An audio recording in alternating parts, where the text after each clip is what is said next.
여러분, 우리가 오랜 시간 동안 그 음식이나 식품들을 저장하다 보면 발효가 일어나는 식품이 있고 부패가 일어나는 식품이 있습니다. 같은 음식일지라도 사실 발효가 되어지면 맛있어지죠. 그리고 향기도 더 좋아지고 사실 영양도 더 풍부해져서 그 음식을 먹게 되어질 때에 우리에게 굉장히 유익한 음식이 되어집니다. 그런데 부패가 되어지는 음식은 결국 우리에게 해가 되어지는 것들을 봐요. 우유가 치즈가 되어지기도 하고 또 배추가 김치가 되어지기도 하고 이런 것들을 우리는 발효라고 부르고 바로 그 발효 때문에 정말 맛있는 또 다른 맛이 나게 되어지는 거죠. 그런데 고기나 찌개나 이 채소 같은 것들을 우리가 그냥 오래 내버려 두게 되어지면 이게 썩기 시작합니다. 그리고 냄새가 나기 시작하고 결국에는 그것을 버릴 수밖에 없어요. 여러분, 썩고 부패했음에도 불구하고 우리가 그 음식들을 섭취하게 되어지면 결국에 그것이 우리의 몸에 나쁜 병균들을 퍼뜨려서 세균들을 퍼뜨려서 결국 우리의 몸을 어렵게 만드는 것들을 여러분들은 경험하게 되실 거예요. 여러분, 사람도 마찬가지 아닙니까? 사람도 저는 발효되는 사람이 있고 부패되는 사람이 있다라고 생각합니다. 성품과 행실이 원숙해지고 우리가 예수를 믿으면 믿을수록 예수님을 닮아서 정말 성품도 성격도 우리의 행동과 우리의 말들도 정말 원숙해져서 공동체에 큰 힘이 되고 공동체에 큰 유익이 되고 또 우리가 사회에 나갔을 때는 우리의 직장이나 학교나 우리 사회 속에서 큰 도움이 되고 디딤돌과 같은 역할을 하는 사람들이 있는 반면에 여러분, 때로는 부패하게 되어져서 사회와 공동체와 가정에 해악을 끼치는 사람들을 우리는 만나게 되어지는 거죠.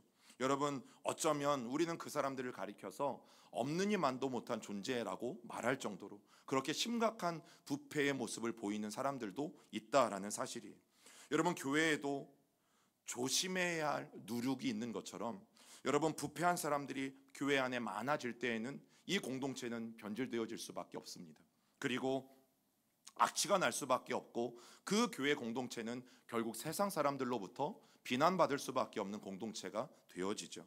그런데 하나님 나라의 누룩처럼 정말 주님을 위해서 대가 없이 헌신하고 내가 진심과 진정을 다해서 하나님을 사랑하고 이런 성도들이 많이 모여있는 여러분 그런 교회 공동체라면 그 공동체는 하나님께서 우리에게 바라시고 원하시는 그 모습들로 우리들은 세워져 갈 것이고 또 우리들은 그렇게 아름다운 건강한 교회로 만들어져 갈 것이라는 사실이죠.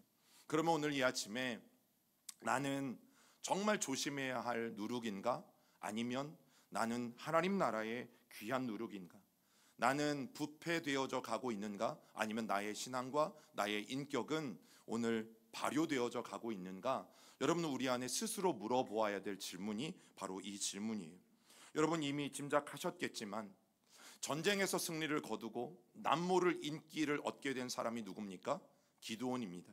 이 사사 기드온이 수많은 백성들의 인기를 등에 업었을 때 안타깝게도 기드온 안에 일어난 것은 발효가 아니라 부패였다라는 사실이죠. 오늘 본문을 보면 기드온의 가족 이야기로부터 오늘 말씀이 시작하게 되어지는데 요아스의 아들 여룻바알이 자기 집에 돌아가서 살았다라는 이야기를 우리에게 짤막하게 전해줘요. 우리 29절 말씀을 한 번 더 읽어봅니다. 시작. 요아스의 아들 여룻바알이 돌아가서 자기 집에 거주하였는데. 여러분, 구약 성경을 읽다 보면 이 기드온을 소개할 때에 보통은 이렇게 소개해요. 요아스의 아들 기드온. 요아스의 아들 기드온. 그런데 성경에서 딱 한 번 오늘 이 본문에서만 요아스의 아들 여룻바알이라는 말로 오늘 요아스를 소개하고 있어요. 왜 여기에서만 유독 기드온이라는 이름을 쓰지 않고 여룻바알이라는 이름을 쓰고 있을까? 여러분, 사사로 부름 받았을 때 이 기드온이 처음 했던 일이 뭐였습니까? 자기 집 안에 아버지 요아스가 섬겼던 바알 신상과 아세라 신상을 다 찍어서 불태워 버리는 거였죠. 그리고 자기 집 안에 있었던 바알의 제단을 완전히 헐어서 하나님의 제단으로 바꾸어 버리는 놀라운 일을 했을 때 그때 붙여준 이름이 뭐였어요? 여룻바알. 바알과 싸우는 자, 바알과 겨루는 자. 그래서 기드온의 새로운 이름이 생겨나게 되어진 것이 바로 여룻바알이었어요. 여러분, 그때 이름이 여룻바알이에요. 그런데 이제는 기드온 스스로가 자기가 무너뜨린 바알의 제단, 그 바알의 자리에 기드온 스스로가 올라가고 있었기 때문이에요. 우리는 그 징조를 지난주에 이미 나누었어요. 우리가 아는 기드온이 그것만 있는 것이 아니다. 전쟁을 승리로 이끈 기드온만 알고 있다면 우리는 정말 기드온을 잘못 알고 있는 것이다. 여러분, 기드온이 이제 그런 사람이 되어가고 있다라는 것을 오늘 성경이 비꼬는 말로 하는 것이 요아스의 아들 여룻바알이라는 표현이에요. 전쟁이 끝났습니다. 모든 백성들이 전리품을 가지고 나눴을 때 여러분, 기드온이 요구했던 것이 있잖아요. 너희들이 가지고 있는 것들 중에 금 귀고리를 다 나에게 달라. 그래서 그 금 귀고리를 선뜻 백성들이 내 주었어요. 그런데 그 무게가 얼만큼이었다고요? 17kg이었어요. 요즘 가치로 환산하면 여러분 25억이 넘는 어마어마한 돈이에요. 그 미디안과의 전쟁에서 승리한 다음에 전리품으로 백성들에게 받은 것이 25억이 넘는단 말이죠. 그것으로 에봇을 만들었어요. 에봇을 만든 이유는 뭐였습니까? 이제부터 나를 통하지 않고는 그 누구도 하나님 앞에 나아갈 수 없다.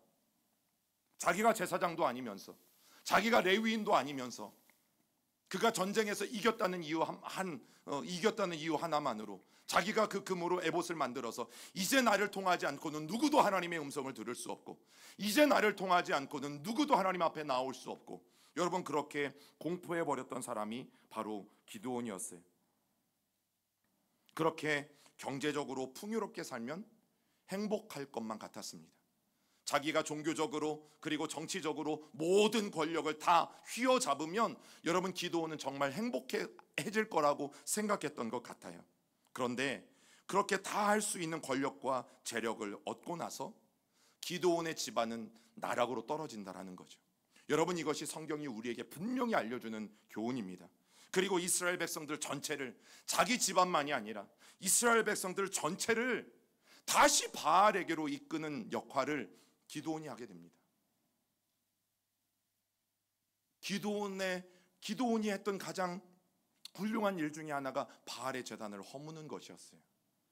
그런데 이제 다시 기드온이 하는 흉악한 일은 그 바알을 이스라엘 백성들이 다시 섬기게 하는 것.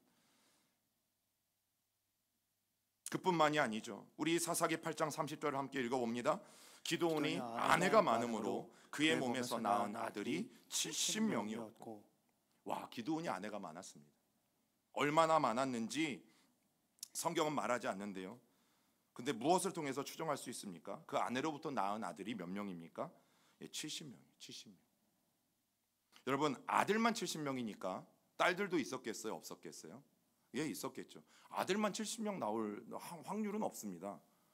예, 여러분, 아무리 아내가 많아도, 아무리 여러 명의 아내를 통해서 낳았어도 딸들도 있었죠. 그럼 보통 대충 정말 후하게 양보해서 자녀들이 한 100명 정도 되어질 수 있는 거죠. 여러분, 그만한 대식구를 먹여 살리려면 사실 돈도 많아야 하고, 그렇죠. 그 집안에 자녀들만 100명이니까 함께 살려면 집도 넓어야 하고, 생활에 굉장한 여유가 기드온에게 있었던 것들을 우리는 발견하게 되어져요. 아내가 많다니까 부러우십니까?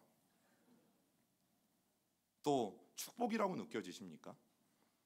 여러분, 기드온에게 아내가 많고 아들이 많았다라는 것은 절대 복을 받았다는 이야기가 아니에요. 신명기 17장 17절에 보면 하나님은 이미 이렇게 말씀하셨어요. 시작. 그에게 아내를 많이 두어 그의 마음이 미혹되게 하지 말 것이며 자기를 위하여 은금을 많이 쌓지 말 것이니라. 이것은 하나님께서 모세를 통해서 이미 가나안 땅에 들어가기 전에 마지막 모압 평지에서 했던 그 고별 설교 가운데 하나잖아요. 그리고 하나님의 지도자들, 이스라엘의 지도자들에게 주신 말씀이 이 말씀이었어요. 너희 지도자들은 아내를 많이 두면 안 된다. 그리고 너희들을 위해서 은금을 많이 쌓아두면 안 된다. 여러분, 이 두 가지가 하나님의 지도자가 반드시 지켜야 될 율법이었고, 하나님은 이 율법을 가나안에 들어가기 전이었던 이스라엘 백성들에게 다시 한번 주셨던 거예요. 그런데 오늘 사사로 부름을 받고 그 이스라엘의 리더가 되어진 이 기드온은 뭘 하고 있는 거예요? 이 두 가지 율법을 다 어기고 있는 모습을 우리는 보게 되어지죠. 여러분, 왜 하나님이 가나안 땅에 들어가기 전인 이스라엘에게 이런 율법을 만들어 놓으셨을까? 한 가지는 이 말씀에 분명히 있어요. 아내를 많이 두면 그 아내들이 남편의 마음을 결국에는 미혹하게 만들어 버릴 것이다. 나중에 솔로몬도 그랬죠. 솔로몬은 다 합쳐서 1000명이나 됐어요. 여러분, 나중에 솔로몬도 그랬어요. 결국 그의 아내들이 여러분 이스라엘 곳곳에 신전을 만들고 우상들을 세워가는 일들을 하게 되어지죠. 솔로몬의 마음을 유혹해서. 여러분, 그런데 보세요. 많은 아내들과 그 아내들 사이에서 태어난 아들들 자녀들이 왕이신 하나님의 나라를 세워갈 때 걸림돌이 될 것이 분명했기 때문이에요. 무슨 걸림돌? 여러분, 역사를 돌아보면 알죠. 여러분, 지금도 재벌 회사들이 있잖아요. 우리나라에도 회사들이 몇 군데 있잖아요. 그런데 여러분, 그 뉴스를 통해서 사실 아들들, 자녀들도 많지 않아요. 그런데 여러분들이 듣는 뉴스는 뭐예요? 주도권 싸움. 누가 아버지의 뒤를 물려받아서 이 회사를 할 것인가? 형이 할 것인가? 동생이 할 것인가? 누나가 할 것인가? 딸이 할 것인가? 남자가 할 것인가? 지금도 싸우고 있는 것, 여러분 안 봐도 뻔하잖아요. 이건 역사가 증명해요. 권력 앞에서, 여러분 재산 앞에서, 재력 앞에서 모두가 무너져 내리는 것은 여러분 역사가 증명해요. 여러분, 그러나 기드온은 이 두 가지를 다 지키지 않았어요. 이 율법을 알아도 무시했거나 아니면 아예 새카맣게 몰랐거나 둘 중 하나였을 거예요. 여러분, 그런데 기드온의 문제는 또 있어요. 사사기 8장 31절 함께 읽습니다. 세겜에 있는 그의 첩도 아들을 낳았으므로 그 이름을 아비멜렉이라 하였더라. 와, 기드온은 많은 아내들로 부족했나 봐요. 그래서 첩까지 얻었어요. 성경은 그러면 아내와 지금 첩을 구분하고 있는 거죠. 구약에 기록된 첩을 말하는 히브리어 이 필레게시라는 말은 아내와는 정반대되는 개념이에요. 그래서 아내는 합법적으로 또 정식적으로 결혼한 그 사람을 아내라고 말하는 것이고, 반대겠죠. 불법적으로 어떤 적법한 절차를 통과하지 않고 결혼한 사람을 첩이라고 말하는 거예요. 그럼 왜 세겜의 출신인 여인과는 합법적인 결혼을 하지 못한 것일까? 가장 정확한 것은요, 세겜의 여인이 공동체 밖에 있는 사람이었기 때문이에요. 즉 이스라엘 사람이 아니었어요. 이방 여인이었어요. 기드온은 세겜에 살고 있는 한 그 족속의 여인을 선택했고 그와 결혼 관계를 맺게 되어진 거죠. 왜냐하면 기드온이 이끄는 이스라엘의 정치적인 안정성을 추구하고 싶어서였기 때문이에요. 여러분, 우리는 이것을 정략 결혼이라고 불러요. 여러분, 성경이 굳이 기드온의 이야기에서 아내와 첩을 구분할 필요가 뭐가 있을까? 그냥 아내가 많았다라고 이야기하고 끝나도 전혀 문제가 없을 법하지만 성경은 이 두 가지를 분명하게 구분하고 있어요. 왜냐하면 세겜의 이 여인은 다른 아내들과는 다르다라는 것을 분명하게 말해줍니다. 그 다름은 어떤 다름이냐면 이 세겜의 여인은 여호와 하나님을 섬기지 않는 이방 여인이었다. 그럼에도 불구하고 하나님의 사사 이스라엘의 지도자인 이 기드온이 그 여인과 결혼했다라는 것을 성경은 분명히 밝히고 있는 거죠. 기드온이 이스라엘 백성 하나님의 지도자임에도 불구하고 하나님이 금지하신 이방 여인과의 결혼을 그가 서슴지 않고 있음을 오늘 성경은 말하고 있고, 또 그 여인은 적법한 이스라엘의 공동체의 일원이 될 수 없었을 뿐만 아니라 그래서 첩이라고 불리게 되어진 것이에요. 여러분, 이스라엘의 문제가 뭐였냐면 이제 가나안 땅에 정착하기는 했어요. 그런데 그들은 40년 동안을 유랑민으로 살았어요. 광야를 떠들면서 그들은 농사짓지 않고 한 곳에 정착하지 않고 가축을 키우면서 40년 동안이나 그들은 그렇게 광야 생활을 했던 사람들이기 때문에 물질 문화가 뭔지 몰라요. 농경 문화가 뭔지 모르고 정착 문화가 뭔지 몰라요.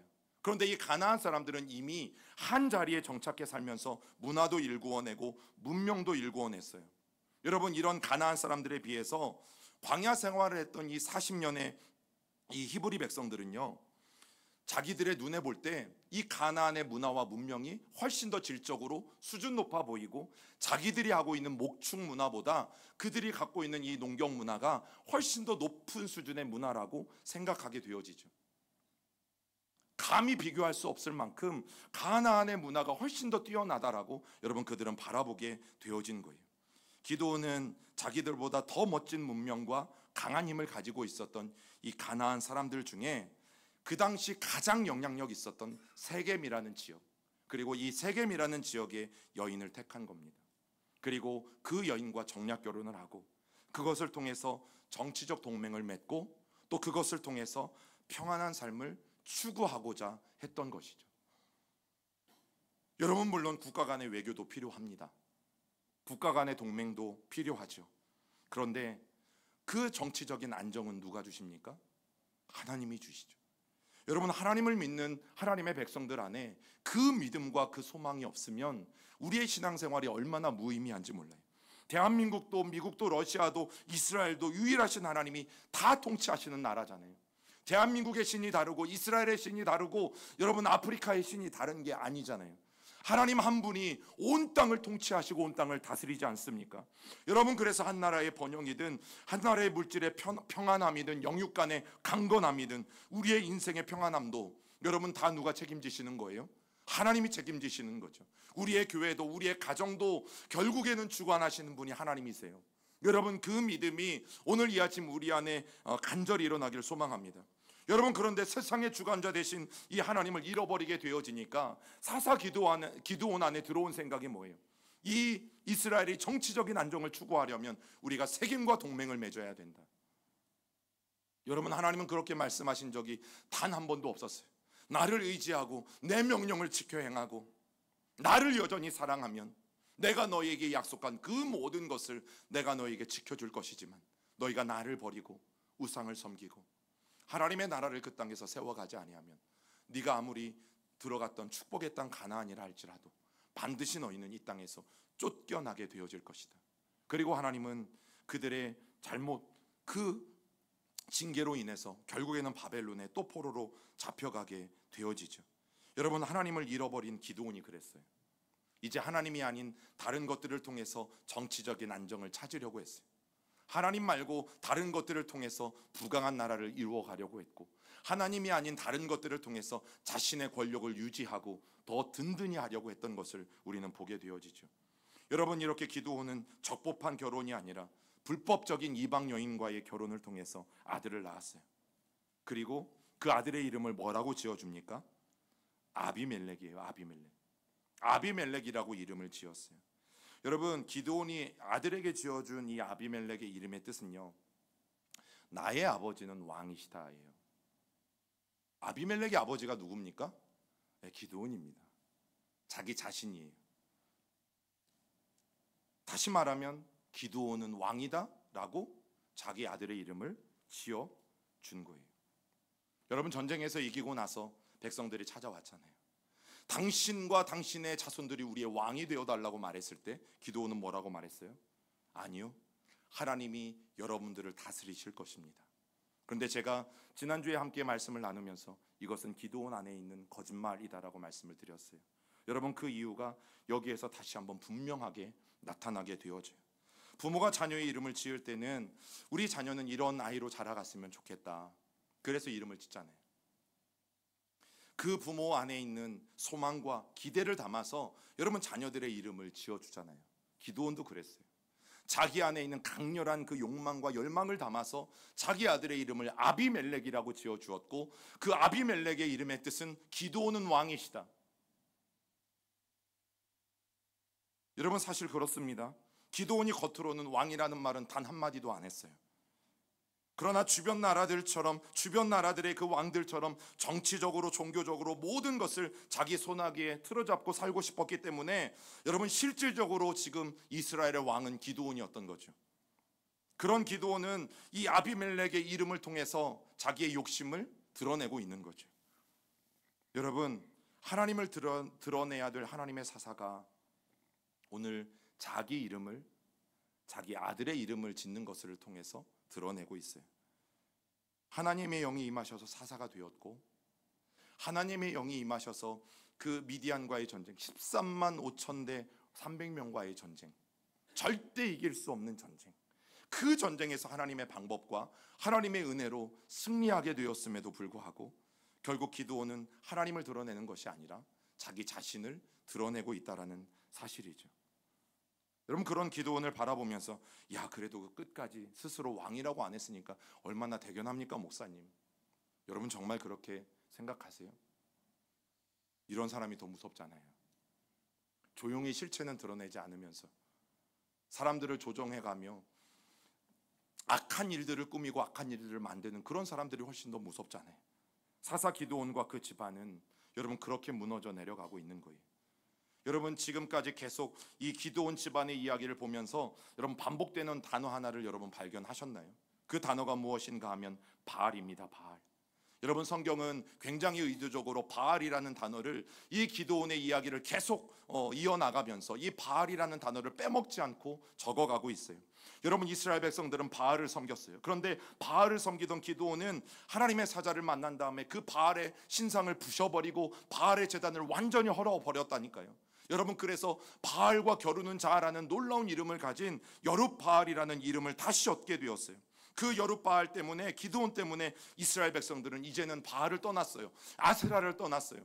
그들의 모든 것이 없어졌기 때문에 하나님의 제단에서 하나님을 예배할 수 있게 된 거죠. 그런데 문제가 뭐예요?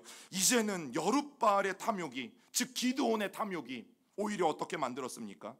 기드온 자신을, 여룻바알 자신을 바알의 자리에 올려놓게 만든 거죠. 바알과 다투던 이가 스스로 바알이 되어버린 사건입니다. 그런 말이 있잖아요. 괴물과 싸우는 자가 결국에는 괴물처럼 되어버린다라는 이야기. 여러분 그리고 결국 기드온은 죽어요. 죽으면 끝났을 것 같잖아요. 이스라엘 사람들은 다른 생각을 하기 시작했어요. 우리 8장 33절 같이 읽어봅니다. 시작. 기드온이 이미 죽음에 이스라엘 자손이 돌아서서 바알들을 따라가 음행하였으며 또 바알 브릿을 자기들의 신으로 삼고. 여러분 바알 브릿은 바로 첩을 두었던 세겜 사람들이 섬기던 우상이 바알 브릿입니다. 그리고 이 바알 브릿의 뜻은 언약의 바알이라는 뜻이에요. 즉 하나님과 약속하고 하나님과 언약을 맺고 하나님과 언약 백성이 된 이스라엘 백성들이 누구와 언약을 맺어요? 바알과 언약을 맺고 바알과 약속을 하고 이제는 바알과 언약 백성이 되어서 자기들의 신으로 삼고 살아가는 일들이 일어나게 되어졌어요. 누구 때문에? 기드온 때문이에요. 여룻바알인 기드온 때문이었어요. 사랑하는 여러분, 한 번 하나님의 영이 임했다고, 한 번 내가 성령 충만함을 경험했다고 그가 영원히 하나님의 사람이 되는 것은 아니죠. 한 번 사사로 부름받았다고 해서 그가 영원히 하나님께 쓰임받는 사사로 서 있을 수 있는 것은 아니라는 거예요. 그런 기드온에게도 늘 유혹과 시험이 있죠. 아니, 더 강력하게 있어요. 우리가 성령의 충만함을 누리면 누릴수록, 은혜를 많이 받으면 받을수록 여러분 유혹과 사단의 어떤 끈질긴 이 시험들은 오히려 더 크게 우리에게 다가온다는 사실을 알아야죠. 마찬가지로 우리가 하나님의 교회에서 거룩한 직분을 받고 세워졌다고 해서 그 거룩함이 계속 유지되는 건 아니죠. 우리가 끝까지 그것들을 신실하게 지켜내지 아니하면, 날마다 그 유혹을 이기고 날마다 하나님을 바라보고 날마다 하나님 편에 서지 아니하면 여러분 그 누구도 하나님의 사람으로 살아갈 수 없다라는 사실이에요. 그래서 성경이 말하는 게 뭐예요? 우리가 왜 늘 기도해야 하는가? 왜 늘 하나님을 예배해야 하는가?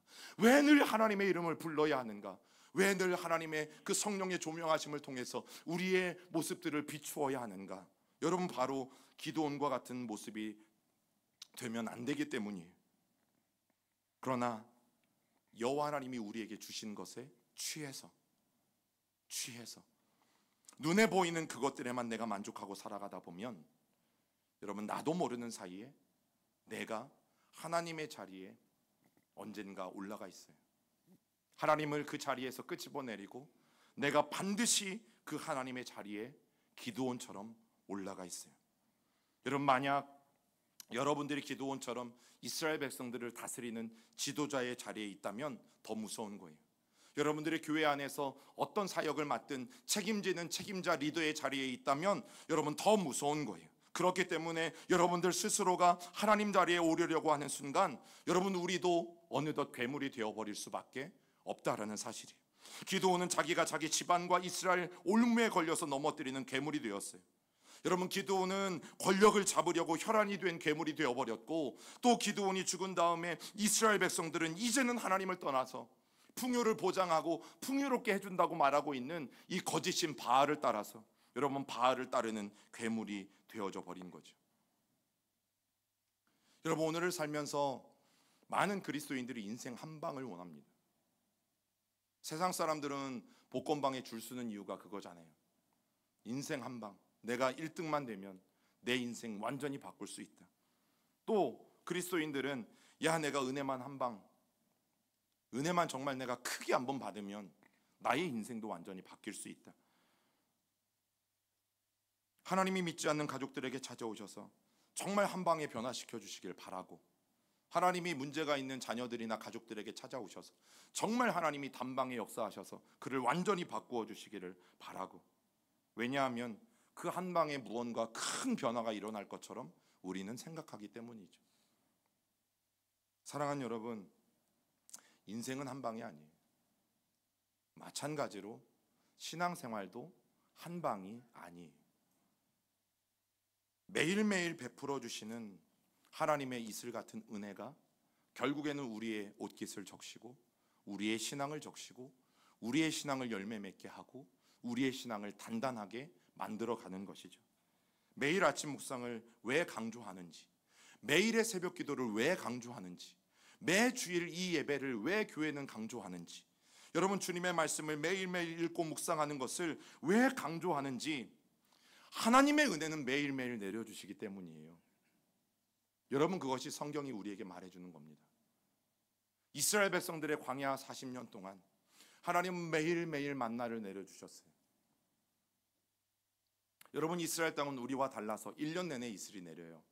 밤에는 춥고 낮에는 더우니까 그 온도차 때문에 이제 새벽에 이슬이 맺혀요. 그러면 떠오르는 햇빛에 그 이슬이 사라지면 하나님은 그 자리에 뭘 허락해 주셨어요? 만나를 허락해 주셨어요. 그래서 매일매일 그 만나를 먹고 이스라엘 백성들은 광야를 버텨내고 살아왔어요. 여러분, 한 방으로 신앙이 바뀌는 건 없어요. 그 신앙이 쌓이고 1년이 되고 10년이 되고 20년이 되어서 지금의 건강하고 아름다운 신앙인들을 만들어가는 것이지, 결코 한 방 우리 안에 무슨 일이 일어났다고 해서 그 사람이 완전히 바뀌는 경우들은 없다라는 사실이죠. 여러분, 분명히 한 방도 필요하긴 해요. 왜요? 우리가 살아가는 세상에 보면 이슬만 있는 건 아니잖아요. 요즘 장마철에 비가 정말 많이 내려요. 그렇게 우리 가운데 쏟아 부어주시는 은혜도 필요하죠. 그런데 정말 우리를 살리는 것은 매일매일 내려주는 이슬이에요. 여러분, 성경의 이슬을 생각하실 때 우리나라의 이슬을 좀 생각하지 마시고, 왜냐하면 우리나라는 아침에 이슬을 볼 때도 있고 안 볼 때도 있으니까. 그런데 이스라엘은 1년 내내 이슬이 내려요. 1년 내내 이슬이 맺혀요. 하나님은 1년 내내 그 이슬을 빠짐없이 공급해 주세요.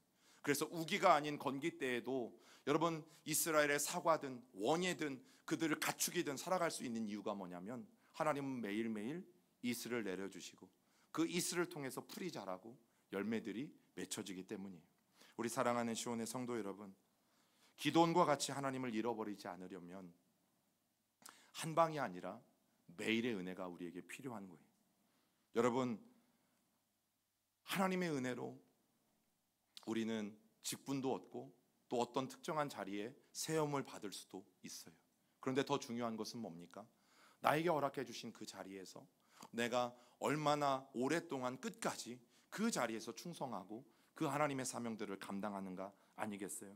여러분, 그런 매일매일의 은혜가 결국 나를 부패하지 않게 만듭니다. 그리고 오히려 나를 발효되게 만들죠.